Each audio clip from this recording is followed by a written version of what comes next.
Krishna Sunday Feast talk and Kirtan as well. So the program today is that we'll be doing some chanting now, or some talk now for about maybe 45 minutes, and then we're going to have kind of questions and answers. Anyone wants to ask any questions? Just one question. Anybody here for the first time? Okay. Anyway, let me go on. At 4:30 we're going to have a little bit more singing Kirtan, and then afterwards then we'll have some lunch down in the restaurant. Well, it's kind of dinner or more than lunch. Then afterwards around 5 or 5:15 or so. So feel free to ask any questions as we go along. I'm going to talk today from the Bhagavad Gita. Has everybody heard of the Bhagavad Gita before? Yeah. Haribol.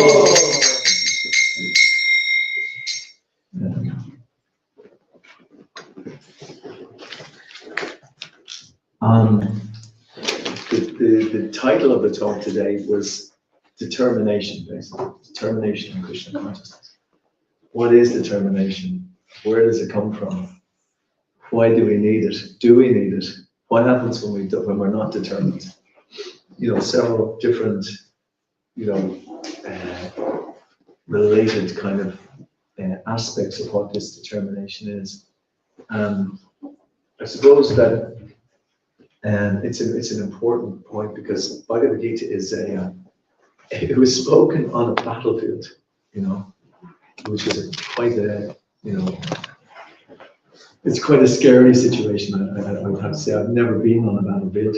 I've done a few judo contests from time to time. I wasn't very good at it, but anyway. But it's kind of scary.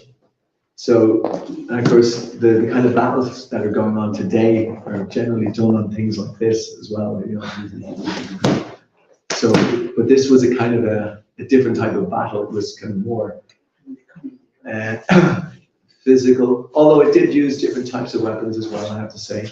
But at the Battle of Kurukshetra, which went on 5,000 years ago, and the actual weaponry was very much more to do with face-to-face combat. In other words, they couldn't kind of sly away into the bunker or building. The warriors had to actually be there on the spot.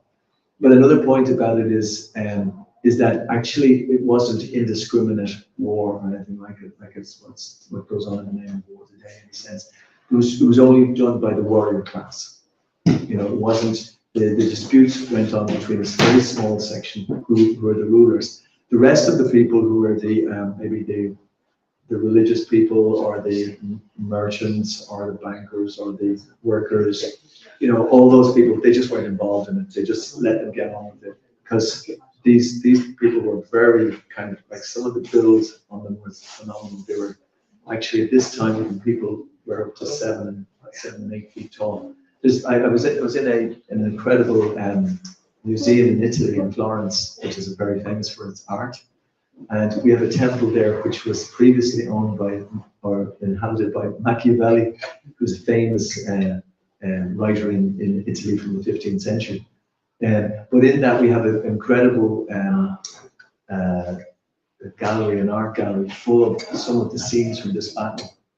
And some of the pictures of the warriors are phenomenal. And And the warriors themselves, there's two sides in this particular battle. The warriors on the side of Arjuna, or on the side of righteousness, were extremely moral people. They were incredibly, moral in the way that they lived, moral in the way in which they actually ruled.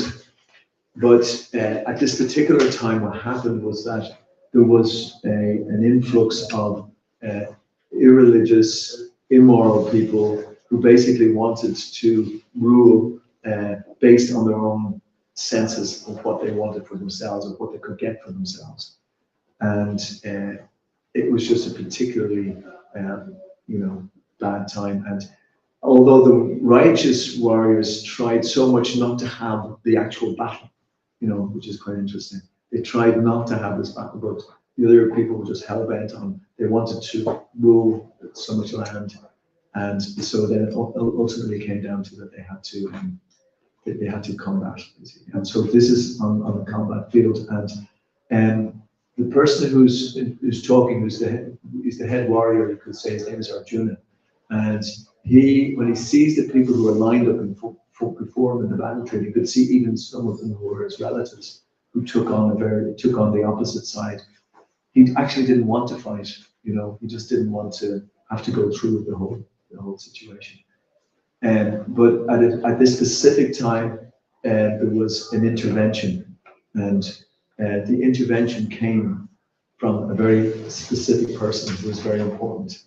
In fact, the most important person, who is we call Krishna, or the source of everything, the supreme personality of God, as we call him.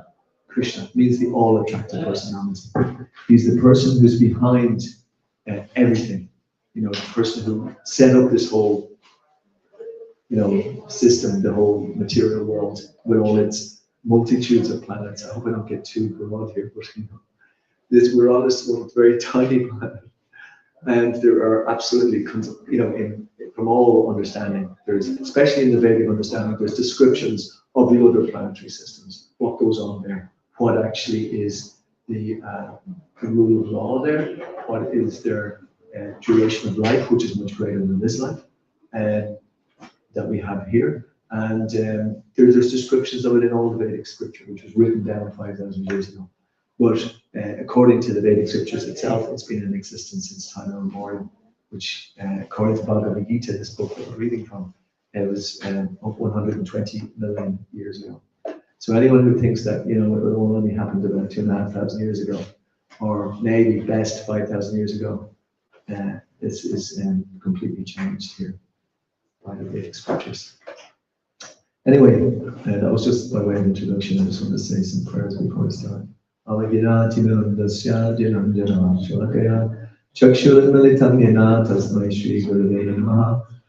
was born in the darkness of ignorance, and my spiritual master opened my eyes with the portion of knowledge. I offer my respectful obeisances.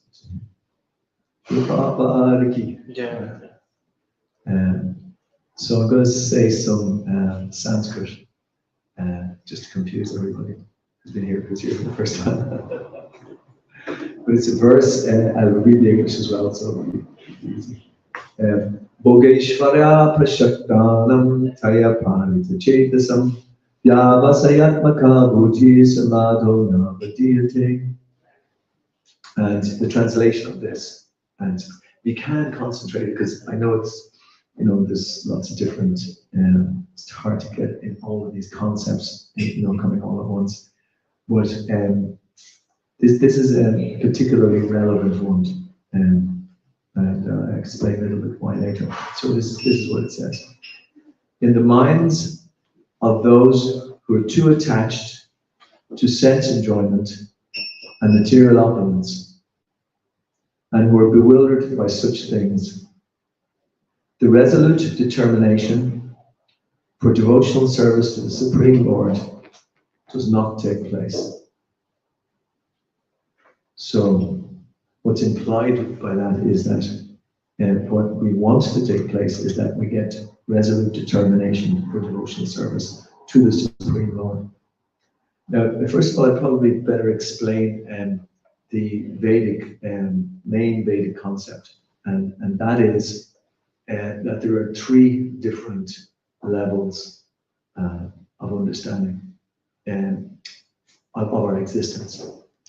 And the three of them are, the first one is body, which we're inhabiting at the moment, you know, with flesh and blood and atoms and material elements and so on.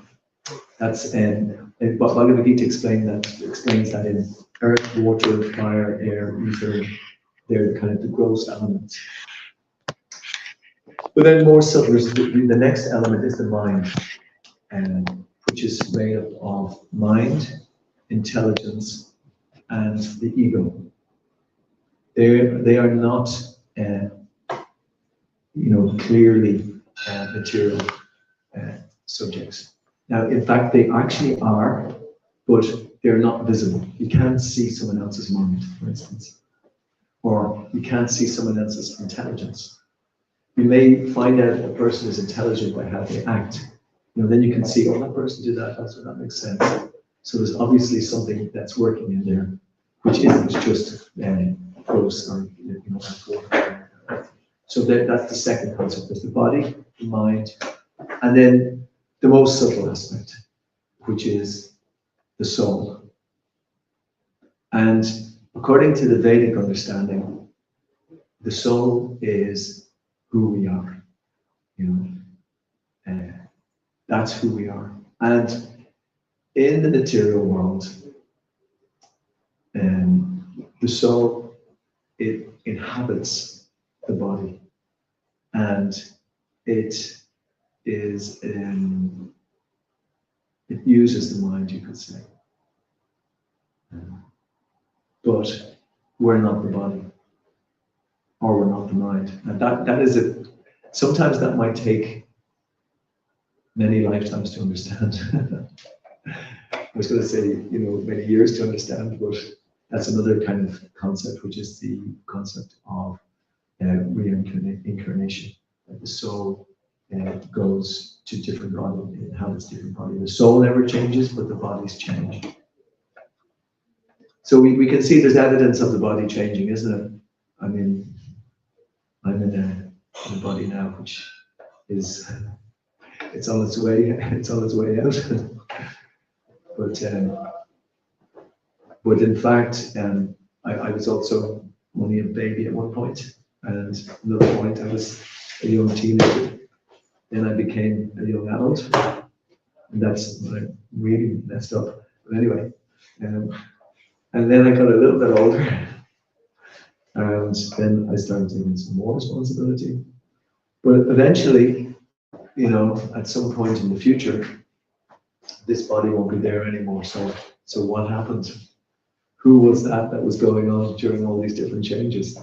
Who is that person?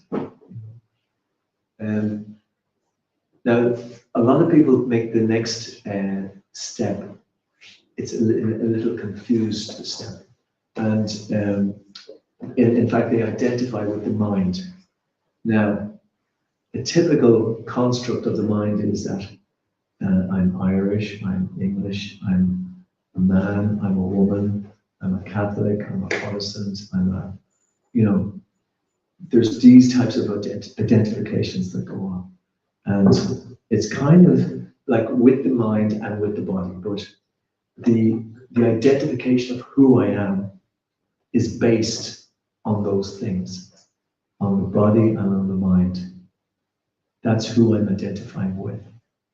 Now, what we say is that is what's called the false sense of I, or the false ego. And if we examine a lot of the conflict which is in the world today, it is based on this false ego. I am Irish, I won't get into all the different nationalities, but you know what I mean. You identify with a particular nationality. But when the body dies, for instance, and this was particularly seen one time, it was actually in India, Srila Prabhupada uses this example, it was in Calcutta, I think it was, yeah, because he's from Calcutta. and there was at the time there was Hindu-Muslim riots actually, and people were killed basically because of the riots. I won't go into all the causes of those things, but anyway. But at the end, the city municipal council, they had to clear up all the bodies, and nobody could work out who's a Muslim or who's a Hindu. You know, they couldn't work it out. And in fact, you know, the worms, basically, as you know, in India, we burn bodies at the end, but in Ireland and a lot of Western countries, they bury the bodies. Now, the worms don't make any distinction about if this was a Catholic, if this was a Protestant, or they will just eat away, you know. So they'll have a little meal for themselves. But it's like, so, but we were identifying for 50, 60, 70 years, whatever, of being this body, but we're not what. So who are we? Who are we? And the Vedic scriptures, especially the Bhagavad Gita, especially the second chapter, discusses this in detail about who we are, which is the soul. And it describes the soul. The soul is never born or is never dies. You can't cut it up. Like you can't even kill it with a nuclear explosion. You know. And it's I could go into the different verses. I'm just kind of ad-libbing here, but you know, the soul is an infinitesimal particle, and it is not made of matter. Because everything to do with matter, if we study matter, everything to do with matter, it actually goes through different phases, but ultimately it decays and dies. That's the nature. And I don't think anybody here knows of anybody who hasn't died. Is there any person that's been alive from the start of time? You know, no, they're all plowed into the earth, and you know, basically, that person seems to have gone. And then, but according to the Vedic understanding, is that we actually are eternal, and that's who we are. So where the soul is eternal, ever existing, word is used primeval, and the soul is not slain when the body is slain. Like the soul, as I say, when the body dies, the soul remains. So that's one of the major concepts in Krishna consciousness. And so what happens to the soul when the body dies? Well, it's explained that the subtle body, because there's a whole element, like for instance, as I said about the intelligence, I can't see everybody's intelligence here. You know, I can't see everybody's. I know everybody has intelligence because they came here at a specific time on a Sunday to, you know, maybe to hear a lecture, to try to Prashad and to discuss or whatever, you know. So I can see people have made particular arrangements here, so I can understand there's people's own intelligence, but I can't see it. Well, it's explained that that the subtle body, which is made of the mind, the intelligence, and what's called the falsity, what it does at the point of death, that also still remains. And what it does is that it takes the soul from when the body leaves, those elements take the soul with it onto the next one. So you might ask the question, you know, what is the next body? How did the next body appear? Where is the next body? Who's arranging all this? Did we get, you know, the van removals people to come and transport the soul to the next place? You know, or we call up a taxi. There's a soul here waiting to go to its next body. And it's incredibly arranged, basically, by a much greater power. Now, okay, now just I want to explain the next part. I hope I'm not jumping ahead. Actually, maybe I'll stop here. Has anybody got any comments, any questions? like to add anything? Yes. Just chapter 2 talks about the soul and describes it, Yeah. and tends to describe it generally as what it's not. Oh, yeah. Is there any descriptions of what it is? Positively, what it is, yeah. Is it described as constant? Everything in the world changes. The soul will be constant. Yeah. The soul is always constant because it never actually changes, even with all the changes of the body. And a symptom, which is an important part, a symptom of the soul is consciousness. Consciousness is a symptom of the soul. And in all the science, I just want to just maybe sidetrack a little bit on that particular point, but in all the different studies in science today, all the major problem, which is something which cannot be solved, is the problem of consciousness. Because science in general likes to describe everything in a kind of an experimental way, in which it can, use physics, chemistry, so many different ways in which it's trying to measure the world, basically. But when it comes to the question of consciousness, it is actually lost. Science doesn't have any answer to consciousness. It doesn't know where it is, what it is, because it doesn't have the equipment to understand consciousness, because it's trying to understand it by the physical elements, by the eyes, ears, and whatever. So the soul is kind of a little similar to that, and you have to perceive the soul by consciousness. It's not as easily described, but there's a method of actually getting it. Just like it's a scientific method. It's the science of the soul. It's the science of the soul, and the way in which we can get some understanding of the soul is to qualify ourselves on the spiritual platform while in this material world. So although it doesn't have direct, as I say, it kind of defines it negatively, but the rest of the Bhagavad Gita trains us for the vision to actually see the soul proper. That's why the talk today was about determination, because the soul is who we are, and the soul has to be determined to leave this material world. That might be. Sorry, what did you say? The soul? The soul has to become determined to leave the material world, because the reason we say that is because unfortunately when the soul is covered by matter, like those things like earth, water, fire, air, ether, mind, intelligence, and the false ego, and the soul misidentifies himself with the body, and therefore becomes attached to being in this world, and actually wants to be here. Hands up everyone who wants to be here. That's a kind of a trick question, but anyway. Because if you put your hand up, so why? And if you don't put your hand up, so yes, you're all yogis and sadhus, I understand. But we're kind of like in the halfway house.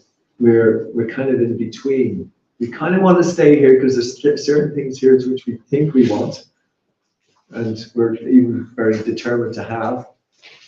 But having those things prevents us from experiencing the actual soul, because the soul is not attached to this land. Does everyone understand that one? The soul, by nature, isn't attached.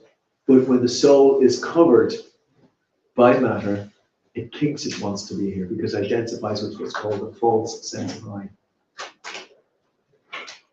So, that's why we want to talk about determination, and so just to say, is there any comments, any other questions? Anyone likes over here. Yes. I'm just wondering, is there anywhere in the chapter where it's described or explained our understanding how long transmigration from one body to another may take. Because we always assume, I don't know, anyway, I always assume it's instantaneous, but, obviously, well, no, obviously it's not, but it may be, it may not be, it may take, like, a day from now. I mean, is there any understanding or explanation given? I might answer another question, and then I'll come back to that question. I know where it's said in the Shastra whereby you can leave the material world in one instant and just go back to the spiritual world, which is what we want to do. It could, straight away. It's like the example that's given is of lightning. Just the instant that it takes to leave your body from one instant to the next when you're going to the spiritual world is like lightning like that, and you're just in the spiritual world like that. That's there's that explanation. That's of when you're actually going back to the spiritual dimension. But for the amount of time that it takes from when the soul leaves this body and goes to the next body, I think there are some Puranas and various other places that is explained. But the general understanding is, I think that it can take quite a short time, but it can take quite a long time, depending on where we're going, basically. Yeah, it's true. Yeah, without getting into it. Yeah, there's levels of. Yeah, because the simplistic understanding. Hands up here who comes from a Christian background. Yeah. I mean, I generally, from the Christian point of view, it says that we all want to go to heaven.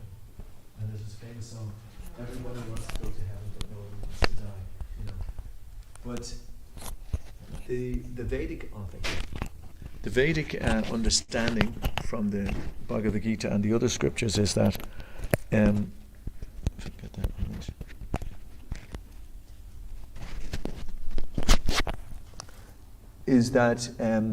it's not just a straight black or white answer to that, In other words, I was just getting onto the whole idea of where we go when we leave our body. How does that happen? Is it a taxi comes and brings us, or is it a removals van?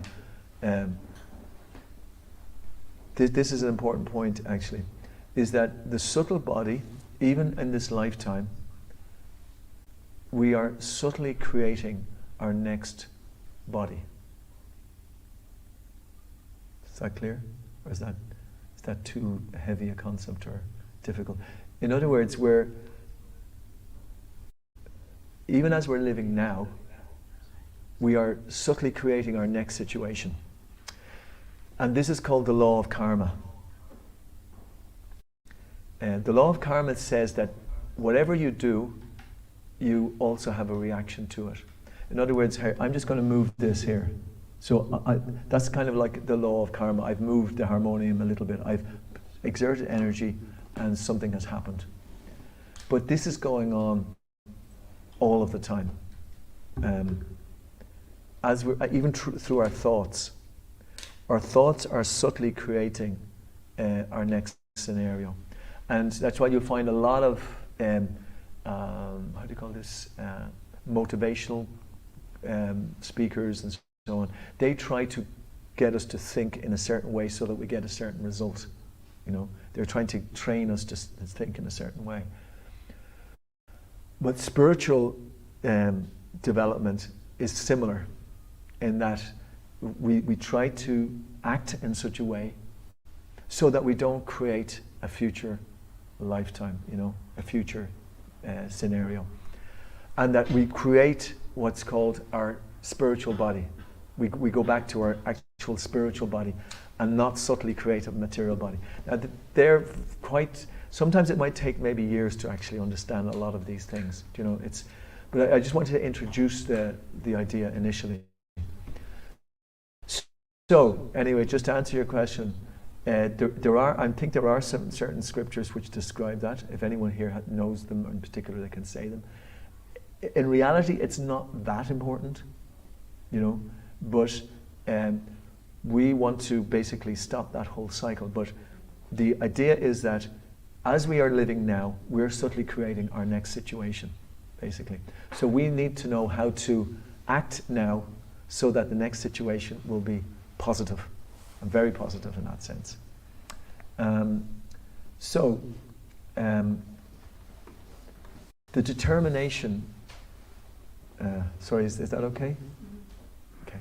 And did you have something else you wanted to? Or? Yeah, you said the soul uses the mind. Oh yeah, I did, yeah. That was kind of, yeah. And the mind, so the mind creates like who we are. Talkative, quiet, generous, cheat, liar. No, the mind is there's a whole studies that's done on the mind actually, but the mind is kind of like, almost like an instrument, just like, how would you say, what other instruments do you have? You have your arms, you have your leg, you have your brain, you could say. No, the mind is more like, it is it's material. We can't see it, we can't see the mind, but the mind is actually also material. And it's generally, it's presenting things to us as accepting and rejecting. You accept something or you reject something. It's constantly putting possibilities in front of us. Possibilities could be, okay, now at 5:30 this program is over, I think I will will I do this or will I do that? It's constantly throwing up ideas of how we should act and what we should do. Now, the mind is actually almost like amoral. It doesn't have a particular prescription to it. It just acts like an instrument, just throws out suggestions to you. But spiritual life, and this is yoga practices, all about this, is controlling the mind. Because the mind, if it's untethered, it can throw up any suggestion anywhere at any time. It's completely uncontrolled. It's like a radio going all the time. Why do you do this? It's constantly throwing up. That's the nature of it. It's a material thing which is constantly doing that to us. But the intelligence is more subtle. So the intelligence then is discriminating. Should I do this? No, I shouldn't do that. That's a stupid thing to do. Why would I do that? So the intelligence is there. So we're training. The Bhagavad Gita, which is Krishna's instruction, is on the platform of the intelligence. It's training us how to use the mind in the service of the soul, which is who we are. The intelligence is also material, but it's even more subtle than the mind. But the most subtle is the soul proper, and so it is guiding us. Bhagavad Gita is guiding us how to use the mind and the intelligence in the service of the soul, so that the soul can become self-realized. Like previously, you can see in Bhagavad Gita, there's all these different yoga explanations about how one should go to the Himalayas and make kusha grass on the ground and sit very quietly and control the mind and the senses, and then try to move the soul through the different chakras, so that at the point of death, one can actually shoot out through I think it's the Brahma chakra. I think I'm not so good on that. What's the last one? And anyway, that's asking our yoga teacher there. But anyway, it can actually propel the soul out into where it wants to go in the next life. And a lot of yoga practices can actually allow you to choose where you're going in your next life. In that sense, it can go to what's called the heavenly planets, where the lifetime is much longer than here. The levels of enjoyment are much greater than here. So Bhagavad Gita explains all of that, but it says that no, but don't get distracted. Don't get distracted into all these things, because Abrahma Bhuvana Loka Punarav Artino Arjuna, which is 8:16, which tells you that from the highest planet down to the lowest, all are places of suffering where repeated birth and death takes place. So that's why we have to be very discriminative about where we want to go, because if you want to go to where it's more enjoyable than here, that's fine, but actually you're still going to die. You know, there's a limitation there. But the soul, which is who we are, is eternal. And it wants to go to the place where it is eternally happy, basically. And there's so many descriptions in the Bhagavad Gita about what that place is like. And do you see over there in the cupboard with all those books there? That's the middle shelf is like the NA. It's like a description of the soul. It's the description of all the different planetary systems, and it also in the 10th canto describes about the spiritual world, which is the summum bonum, the place, the highest place that we can reach. And the next level there is like the PhD. It's like the how we actually live in this world based on the teachings. You know, it's phenomenal. I mean, the descriptions of the spiritual dimensions are unbelievable, and we have to get used to them here by hearing. Shravanam is the first thing, as we hear about what it is like. That's another problem of the distractions, is that we hear so much about what's called Gramya Katha, or it's stories of the village. We hear about the news, we hear about the alternative news, we hear about so many different things which are all about this world. But our goal is to get the desire, and back to the word today which we're talking about, the determination just to want to hear about the spiritual dimension.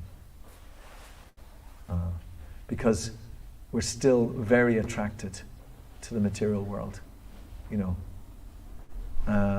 Our whole being, and also the Christian teachings are like this. They want to be free of they call them, I think, the deadly something.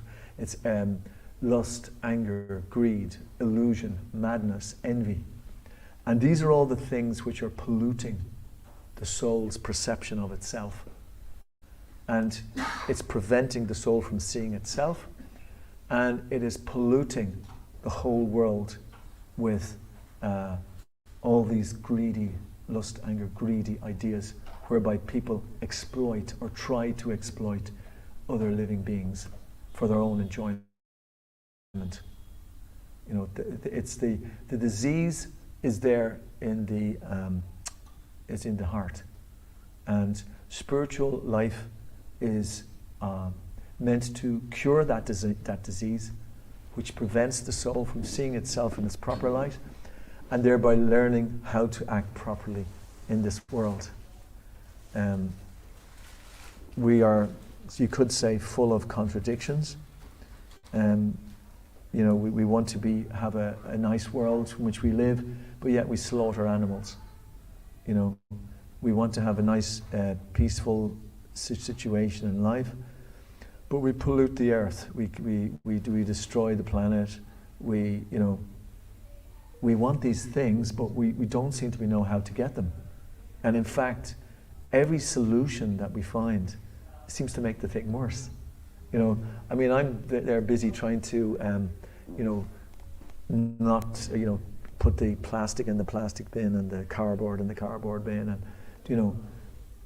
and yet there's like masses of, energy being uselessly wasted in the world for useless things, and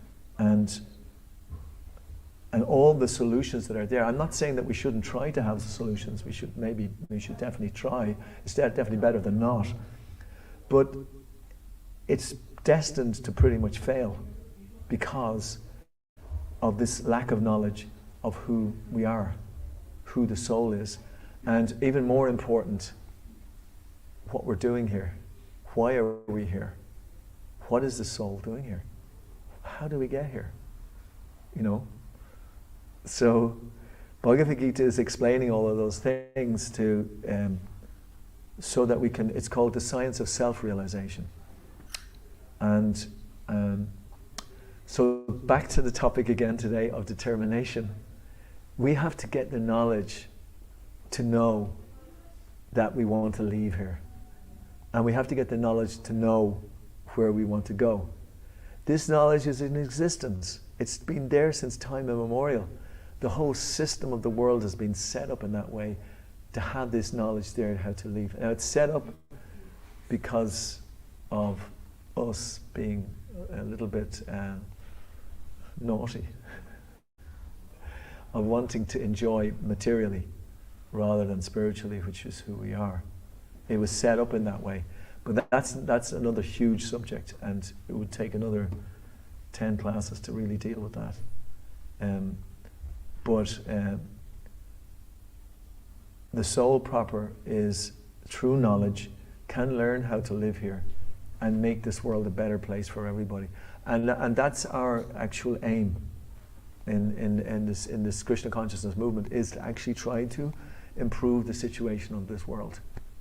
And we do it mainly by knowledge, and then ultimately, knowledge ourselves. Like we have to learn this and understand this ourselves. But it's really through perception of who we are, which is beyond the mind, or the mind and the body. So, is there any other comments? Any other questions anyone wants to? I have a comment. Nick. Like last you was telling, I was thinking about all our world is like university. If you have all-time parties, you won't get any knowledge. If you will have studying all the time, for which our life is given to us, yeah, you should study and go to another like spiritual level. And if you will have all the time parties, you won't get your mark. You will get kicked from the university. You will get down like. Yeah, well, a funny answer to that is that, yeah, but we want to have parties all the time. Yeah. That's what we want. That's the nature of the soul. The soul wants to party. You told that we don't know what we're doing here, Yeah. most of the people, and what we need from this life. Yeah, you see, that's the description of the spiritual world, is where there's an eternal party going on. Do you know? It's way more exciting than any of the parties that I can remember that I was in. Mind you, in spiritual life, we do have some pretty amazing parties. And I think Ramanji here, Prabhu, has been party to many parties. It's called the Mantra Lounge, and so many Kirtan parties that we have around the world. They are absolutely incredibly powerful means of just enjoying on the spiritual level. And there's great company, great association, there's great food, and it's kind of more like spiritual intoxication than material intoxication. Material intoxication has got so many limits, my God. I'm coming from a child of the 60s and 70s. We were told that, oh yes, you can experience other levels of reality, of perception, if you take this little tablet, whatever. And I don't know, I tried quite a few of those tablets, but they never seemed to work. They always ended up in distress subsequently. And but they were, in one sense, there was definitely some utility there, in the sense of seeking something greater than what the mundane reality was I think which you're mentioning there as well. It's a kind of it's a mundane. We're trying to be happy here, and we try to have the parties here all the time, and you cannot be. This life is not one of irresponsibility. It's a life of, in that sense, responsibility. But there's another concept there which kind of describes what you're talking about as well, which is the modes of nature. Is that there's different modes of nature. There's the modes of goodness, there's the modes of passion, and there's the mode of ignorance. And I think, just to stick with the theme of today, I want to read you out from the 18th chapter of the Bhagavad Gita, because that describes about the determination in different modes. And it kind of leads into what you're saying there.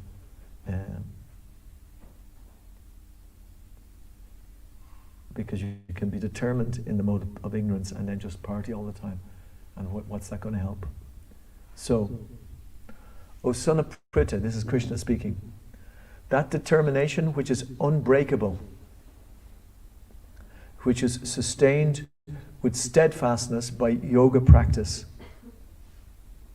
and which thus controls the activities of the mind, life, and senses, is determination in the mode of goodness. So that's the one that we need to kind of focus in on, but we'll recognize ourselves in these other ones. But that determination, and listen, if you can listen really to this one, which holds fast the fruit of results, that means you want some result out of what you're doing, in religion, economic development, and sense gratification, is of the nature of passion, O Arjuna. Just examples of that are somebody who he just wants to enjoy themselves at the cost of others. You know, no matter what, he just wants to have this pleasure, his big house in Dublin, 2, 4, 6, and 24 bedrooms for himself and his wife. And I'm just exaggerating here a bit, but or economic development. You know, a guy who already has millions, but he wants to have billions. These billions, he wants to have tens of billions. You know, this is kind of fruit of results. You just want. So this is disturbance on the planet, and it's disturbance for yourself. And in sense gratification, it says it's of the nature of passion, O Arjuna. So that will dictate how a lot of people will act in the world, and it will be very destructive. But even more destructive would be in the mode of ignorance, I think. It would be equally destructive anyway. So, and that determination, which cannot go beyond dreaming, fearfulness, lamentation, moroseness, and illusion. Such unintelligent determination, O son of Pritha, is in the mode of darkness. Now, the mode of darkness is pretty prevalent, especially if you're living in a country in the northwest Europe, where it's darkness a lot of the time. In India, it's kind of, it's incredible when you go. It's very nice when there's the sun there a lot of the time. So it's a kind of an easier place to live. But this type of atmosphere can affect your consciousness to some degree. But we shouldn't let it. But it does. And so lamentation, moroseness means that you're always hankering for something, or you're thinking that I'm no good, or this world is no good, I shouldn't be here, this is just, I'm not a real person, everyone else is having a good time, I'm having a terrible time. But let me say that these are actually phases of nature. I used to study a French philosopher called Jean-Paul Sartre, and he's famous for being the father of existentialism. I read one particular book, was called La Nausée, which means nausea. I don't know if that's the right description of it, but I remember when I was a student reading that book, and I would spend actually literally several hours just experiencing life as it was going through me. I was studying philosophy at the time, so it was important to spend this time on these things. But sometimes you'd feel elated, sometimes you'd feel depressed, and this book was relating all of this. Actually, one of the Camus is another one of the existentialists, and one of their main tenets was to find meaning in the meaninglessness of life. Saying that there is no meaning to life, and the hero is the person who finds meaning, even though there's no meaning. I think Camus, he committed suicide. Anyway, sorry, I don't want to be negative to him. He's eternal, but I don't think his philosophy was particularly powerful. But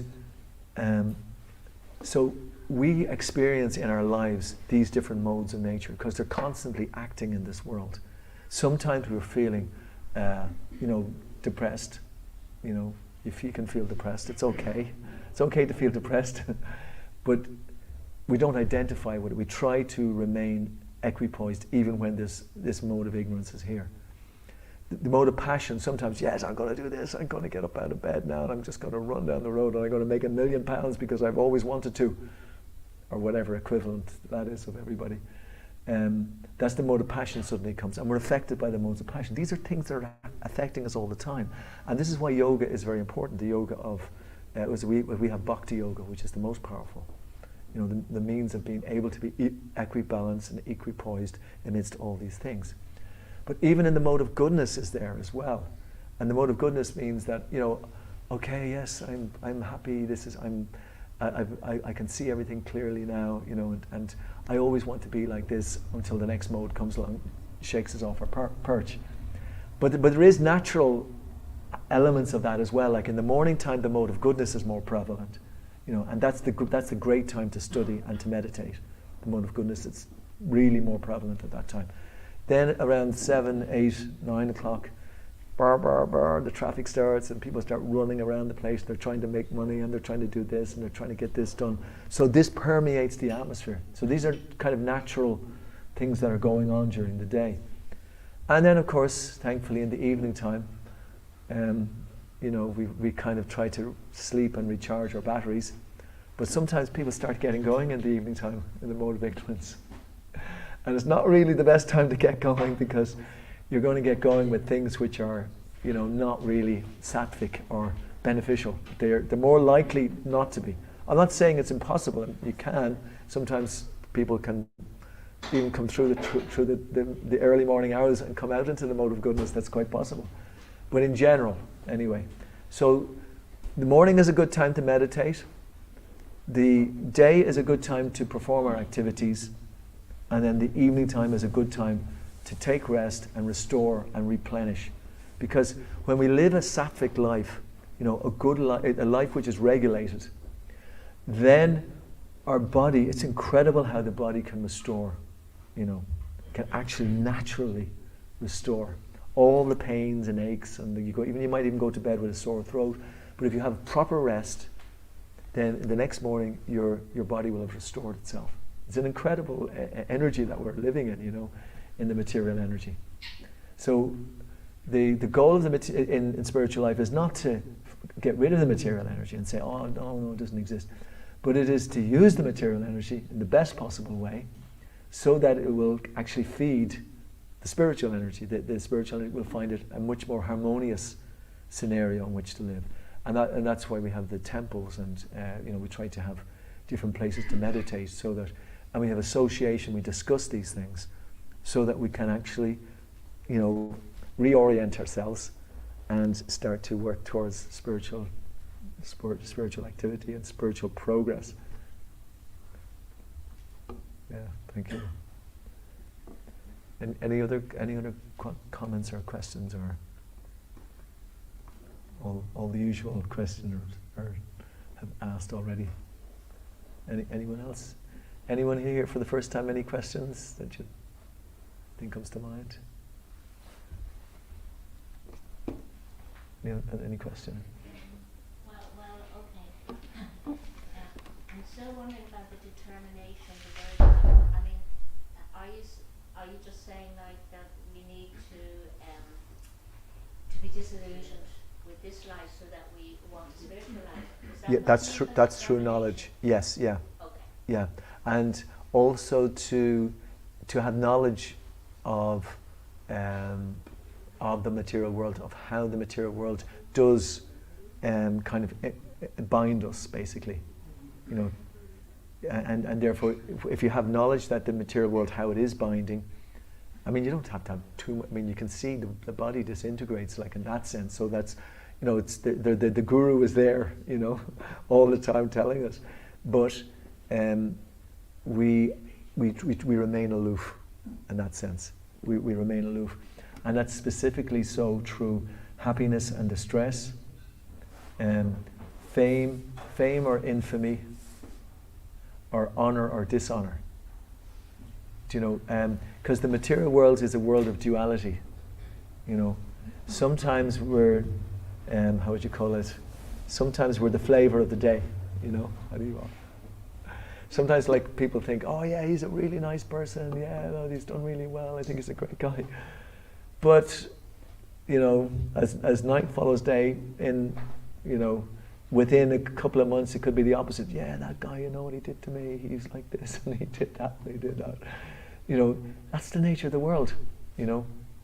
I mean, obviously in a spiritual community it shouldn't be like that, or it should be more, everyone is encouraging each other in spiritual life. But it does happen because we are material, you know, we've got a kind of a material mentality even while in a spiritual, like for instance, if you're in a hospital, people are sick. So therefore it's not a crime to be sick in a hospital, it's what happens. So even in spiritual organizations it's like that.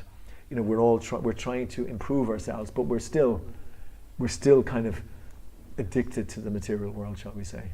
You know, so that takes a little while to get out of this kind of this mentality, shall we say? So yeah, that's good. Thank you very much. Thanks very much. Okay, so we're coming up to 4:30, which is our next program, which is our Aarti.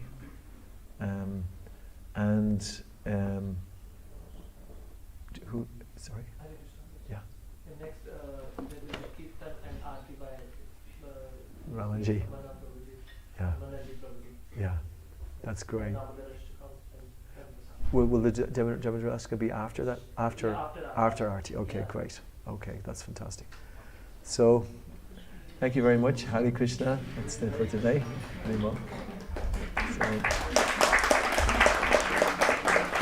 So I'll ask Ramaji Prabhu to take over. Would you like to sit down during the Aarti, or would you play some Kirtan? If that's okay. It's Gora Aarti. Yeah, would you stand up? Okay. So everyone can stand up. We're going to have a little ceremony here. Who's doing the offering? Who's doing the Aarti? Who is? Oh, okay. Okay. Yeah.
Gauraka Ratna Singha Khane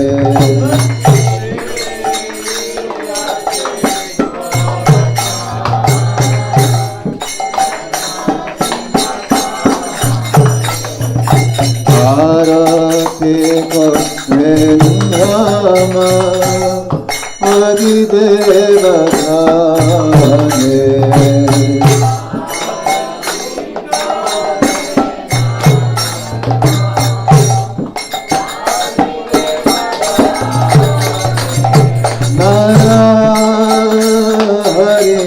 Radhe Kore Chamara Dolaya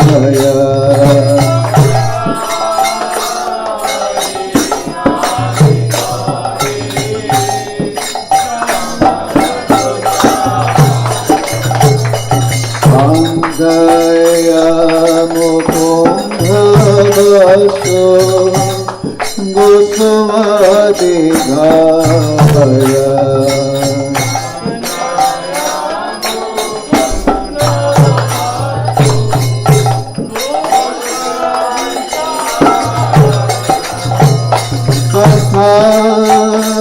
Bhage Gambha Bhage Bhage Karatala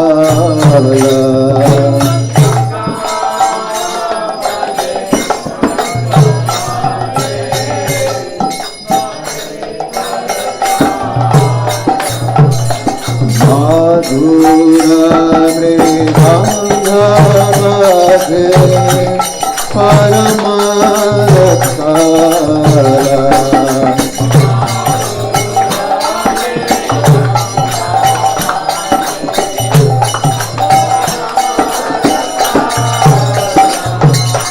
Ganga Bhade Ganga Bhade Madhu Madhu Madhu Bhade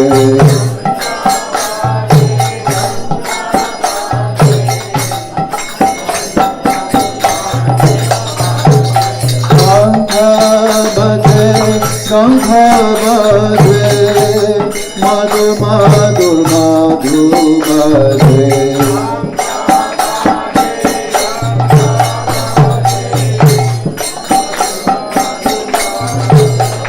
Bahu Kote Champragene Vadana Ujala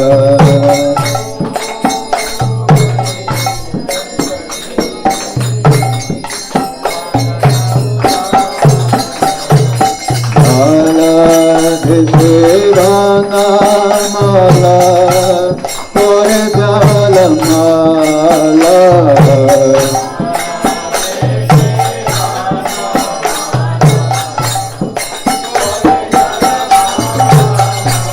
Shiva Sugana Radha Preme Gadada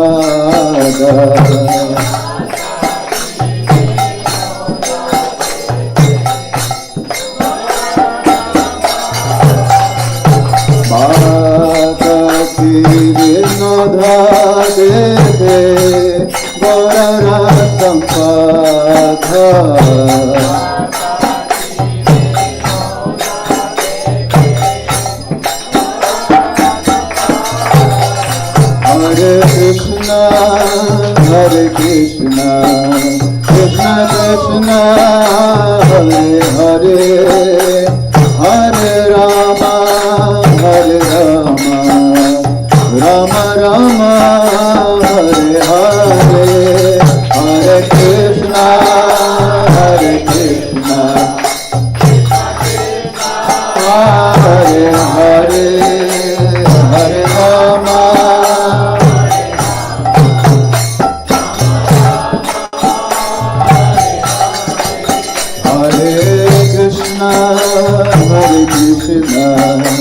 Krishna, Krishna Hare Hare, Hare Rama, Hare Rama, Rama Rama, Hare Hare.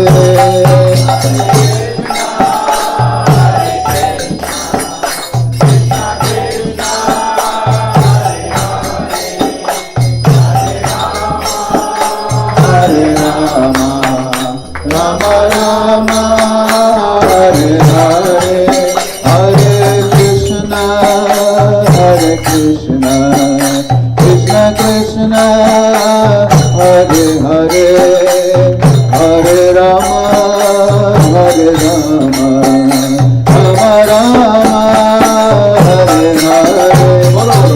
Hare Krishna, Hare Krishna, Krishna Krishna, Hare Hare.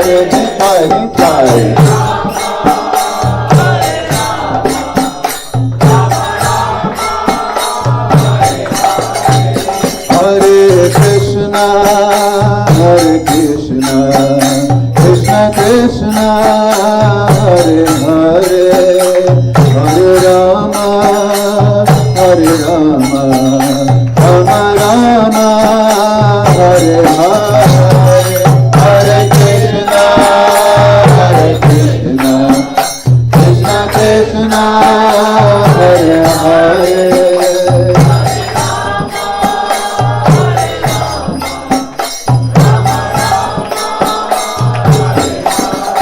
Hare Krishna, Hare Krishna, Krishna Krishna, Hare Hare, Hare Rama, Hare Rama, Rama Rama, Hare Hare. Hare Krishna, Krishna, Hare Hare.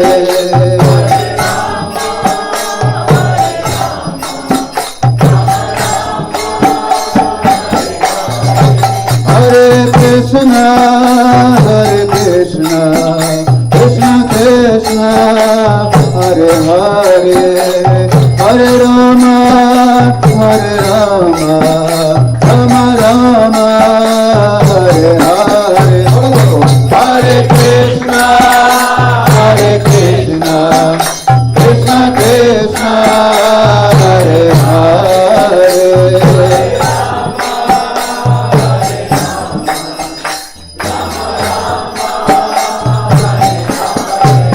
Hare Krishna, Hare Krishna, Krishna Krishna, Hare Hare, Hare Rama, Hare Rama, Rama Rama, Hare Hare.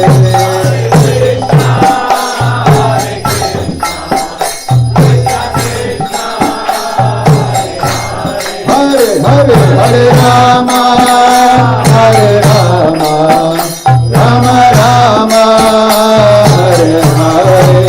Hare Krishna, Hare Krishna, Krishna Krishna, Hare Hare, Hare Rama, Hare Rama, Rama Rama, Hare Hare.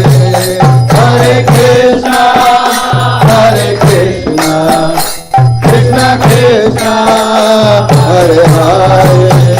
Hare Rama, Hare Rama,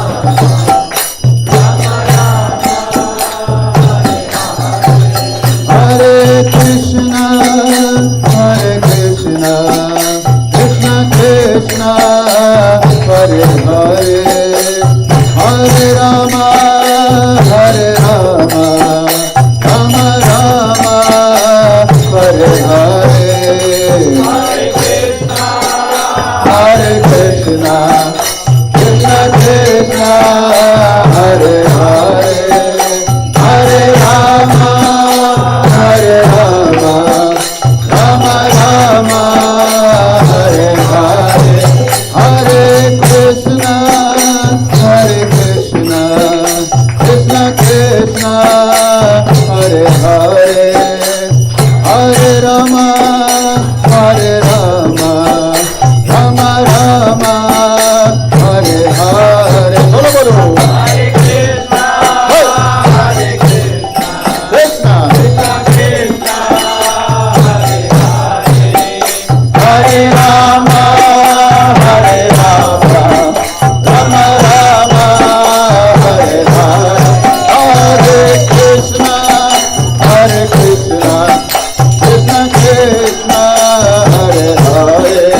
Krishna, Krishna Krishna Hare Hare, Hare Rama Hare Rama, Rama Rama Hare Hare.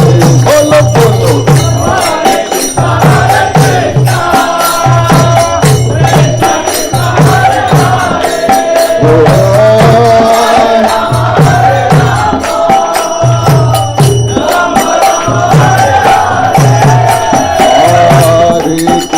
Hare Krishna, Krishna Krishna Hare Hare, Hare Rama Hare Rama, Rama Rama Hare Hare. Bolo bolo bolo bolo. Hare Krishna Hare Krishna, Krishna Krishna Hare Hare, Hare Rama Hare Rama, Rama Rama Hare Hare.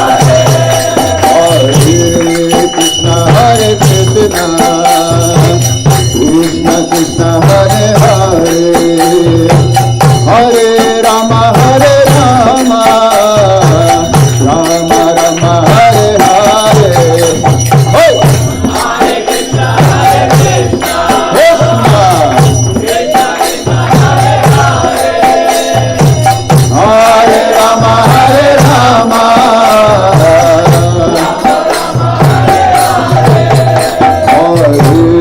Krishna Hare Krishna, Krishna Krishna Hare Hare, Hare Rama Hare Rama, Rama Rama Hare Hare.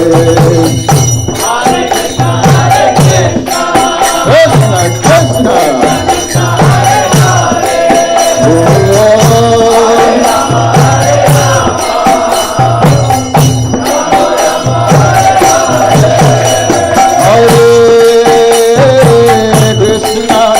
Hare Krishna, Krishna Krishna Hare Hare, Hare Rama, Hare Rama, Rama Rama Hare Hare, Hare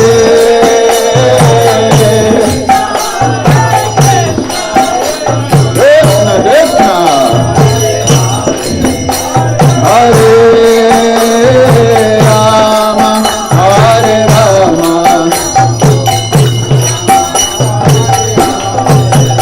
Hare Krishna, Hare Krishna, Krishna Krishna Hare Hare, Hare Rama, Hare Rama, Rama Rama Hare Hare, Hare Krishna. Bolo bolo bolo bolo.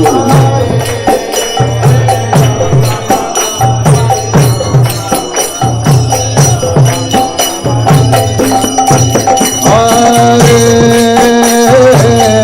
Krishna, Hare Krishna, Krishna Krishna Hare Hare, Hare Rama, Hare Rama, Rama Rama Hare Hare. Bolo bolo. Hare Krishna, Hare Krishna, Hare Hare, Hare Rama, Hare Rama.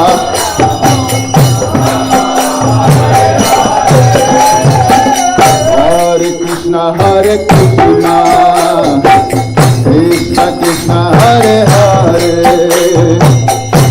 Hare Rama, Hare Rama, Rama Rama Hare Hare. Bolo bolo bolo bolo.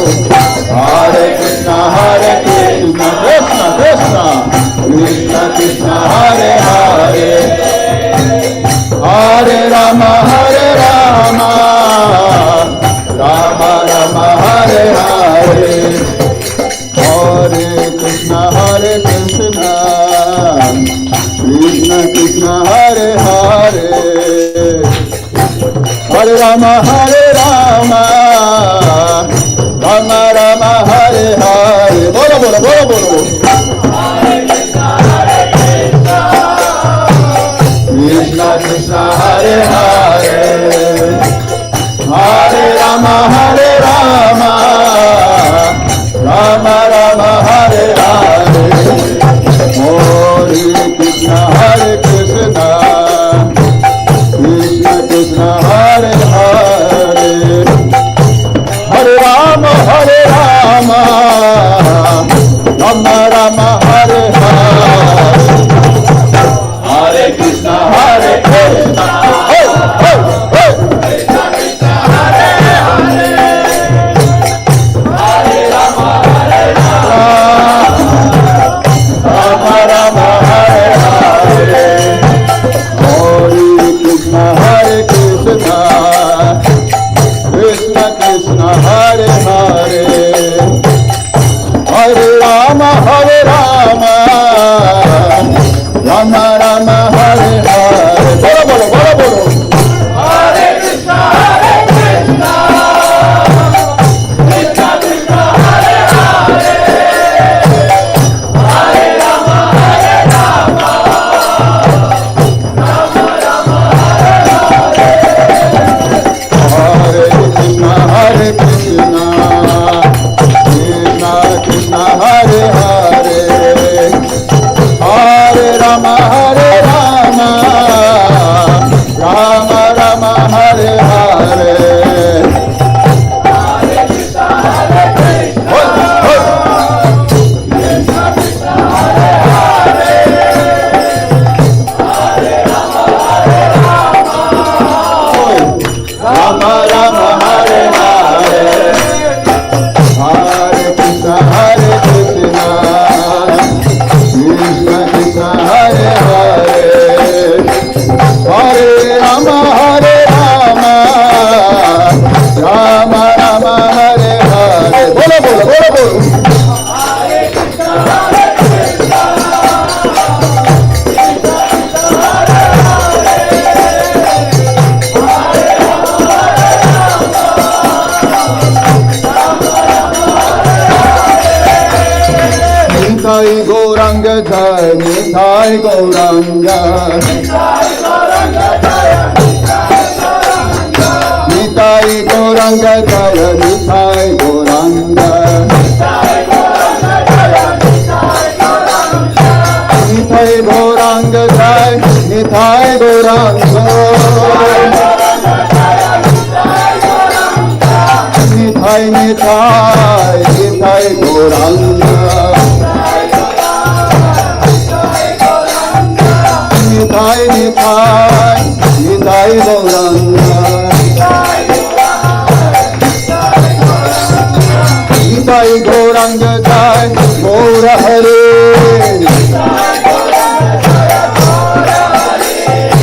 Nitai Gauranga Jai, Gaura Hare.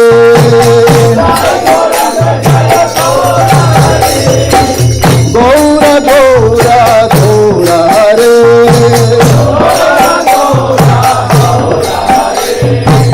Hare Krishna, Hare Krishna, Krishna Krishna, Hare Hare, Hare Rama, Hare Rama, Rama Rama, Hare Hare, Hare Krishna, Hare Krishna, Krishna Krishna, Hare Hare, Hare Rama, Hare Rama, Rama Rama. Hare Krishna, Hare Krishna, Krishna Krishna, Hare Hare, Hare Rama, Hare Rama, Rama Rama, Hare Hare, Hare Krishna,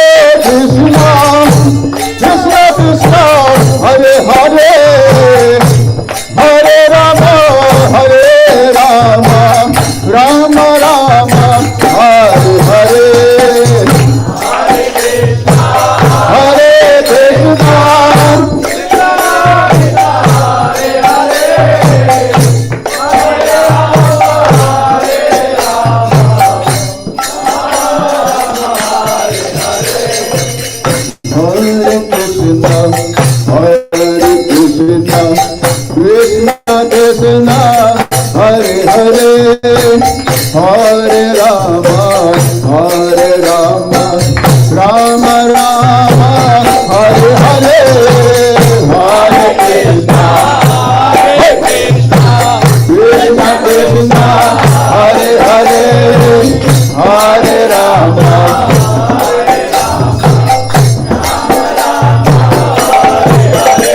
Hare Krishna, Hare Krishna, Krishna Krishna, Hare Hare, Hare Rama, Hare Rama, Rama Rama, Hare Hare, Hare Krishna.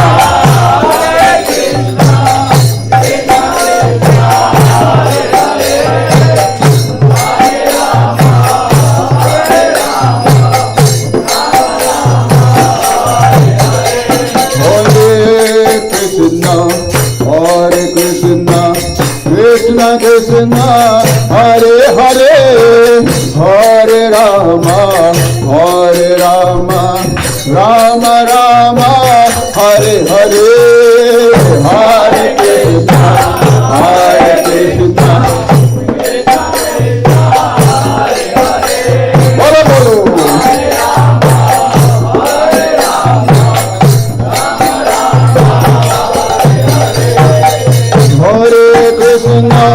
Hare Krishna, Krishna Krishna, Hare Hare, Hare Rama, Hare Rama, Rama Rama, Hare Hare, Hare Krishna, Hare Krishna, Krishna Krishna, Hare Hare. Bolo bolo bolo bolo.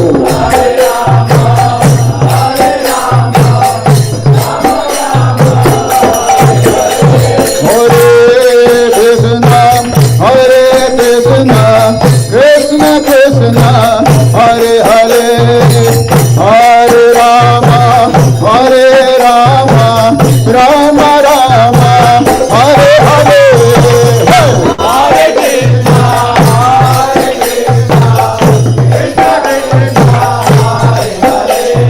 Krishna Krishna, Hare Hare, Hare Rama, Hare Rama, Rama Rama,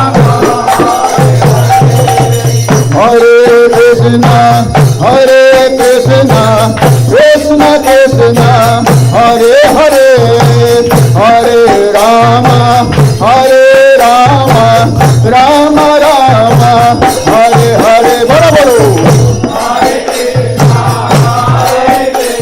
Hare Krishna, Hare Krishna, Krishna Krishna, Hare Hare, Hare Rama, Hare Rama, Rama Rama. One more time together. Hare Krishna, Krishna Krishna, hey, hey, hey. Hare Rama, Hare Rama, Rama Rama. Again, hey. Hare Krishna, Hare Krishna,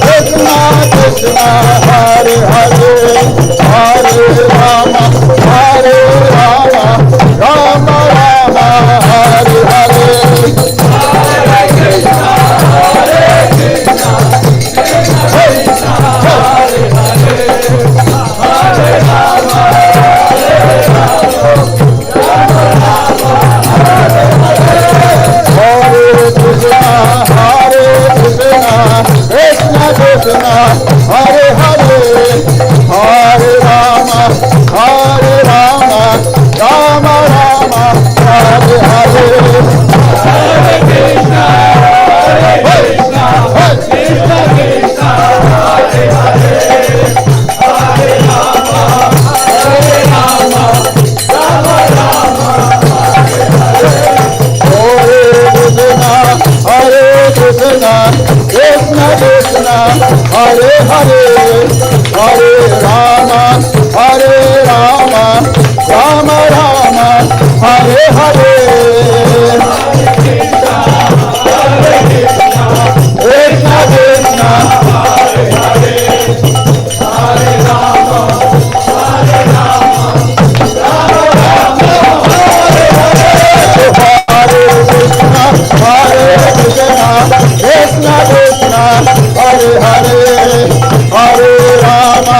Hare Rama, Rama Rama, Hare Hare.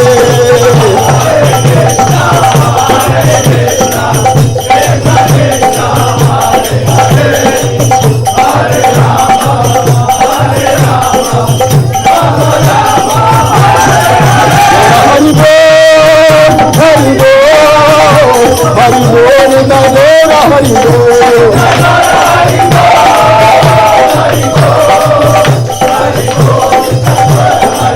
Nitai Gora Hari Bol, Hari Bol, Hari Bol, Nitai Gora Hari Bol.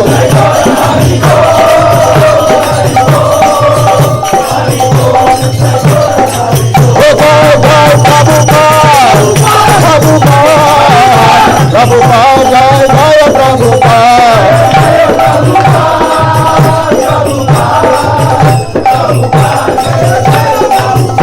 Jai Jai Prabhupada, Prabhupada, Prabhupada, Jai Prabhupada.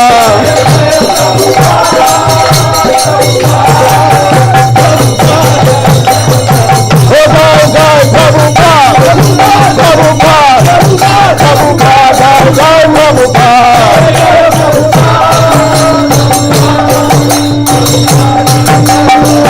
Jai Jai Prabhupada, Prabhupada, Prabhupada, Jai Jai Prabhupada.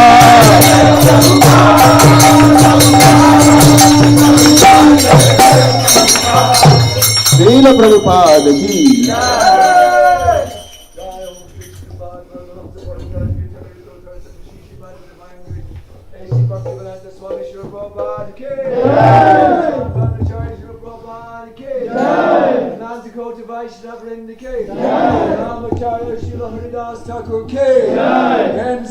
Shri Krishna Chaitanya Prabhu Nityananda Shri Advaita Gadadhar Shri Vasari Gaura Bhaktivinoda Shri Shri Radha Krishna Gopi Gopinath Shama Kunda Radha Kunda Giri Govardhana Ke Vrindavan Dham Ke Mayapur Dham Ke Jagannath Puri Dham Ke Jamuna Maya Ke Ganga Maya Ke Tulsi Devi Ki Bhakti Devi Ki Samaveda Bhaktivinoda Ke Harinam Sankirtanya Yake Priyatma Dham the Transcendental Book Distribution Key ISKCON Ireland K Gaur Premanande All glories to the assembled devotees All glories to the assembled devotees All glories to the assembled devotees All glories to Sri Sri Guru and Gauranga.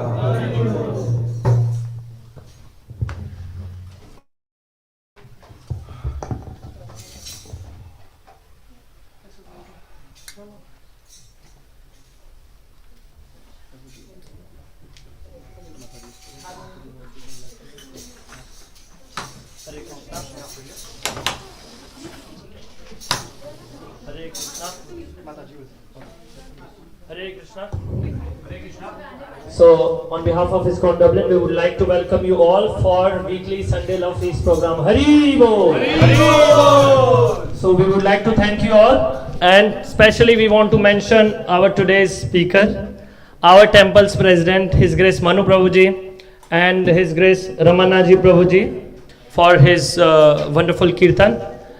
So, we would like to thank our today's sponsor for the Prashad.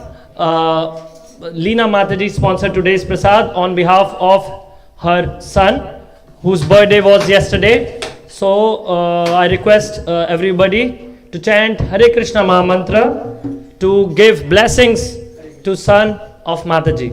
Hare Krishna, Krishna Krishna, Hare Hare, Hare Ram, Ram Ram, Hare Hare.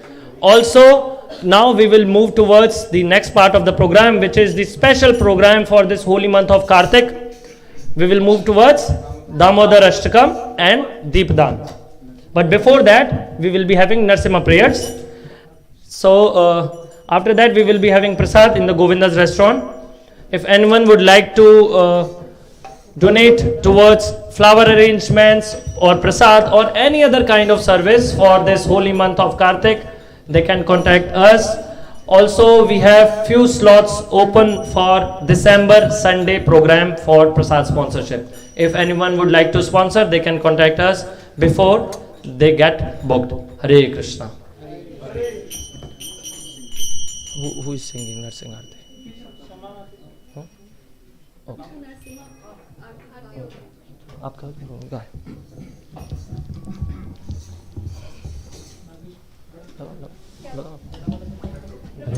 मैं लगा देता हूँ, मैं बजाता हूँ। Namaste Narasimhaya, Namaste Narasimhaya, Pralhad Lad Daine,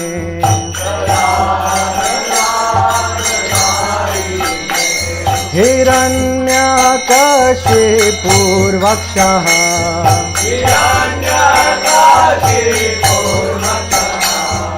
Shilatanka nakhalaye,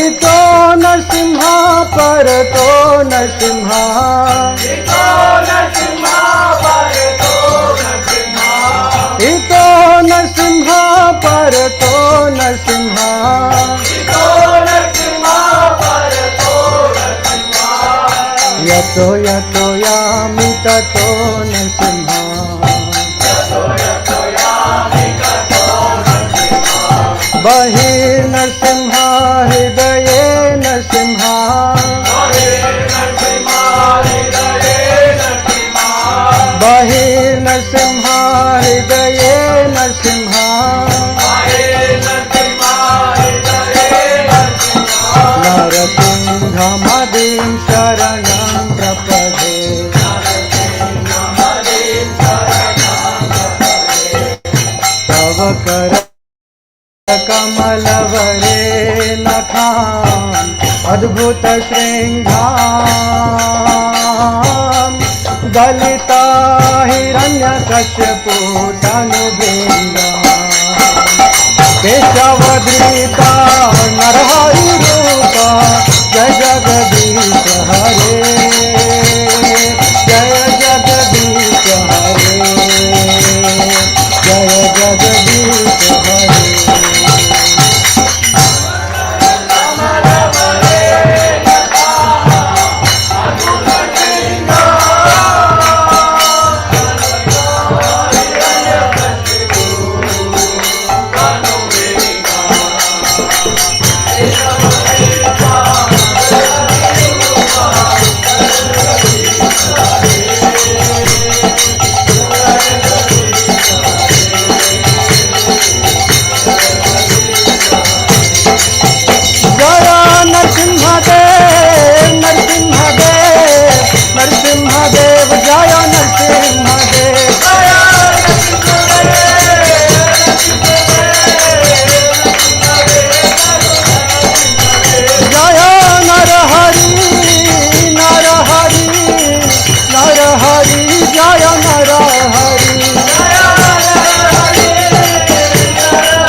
विघ्न विनाशक नरसिंह देव भगवान की, प्रहलाद महाराज की।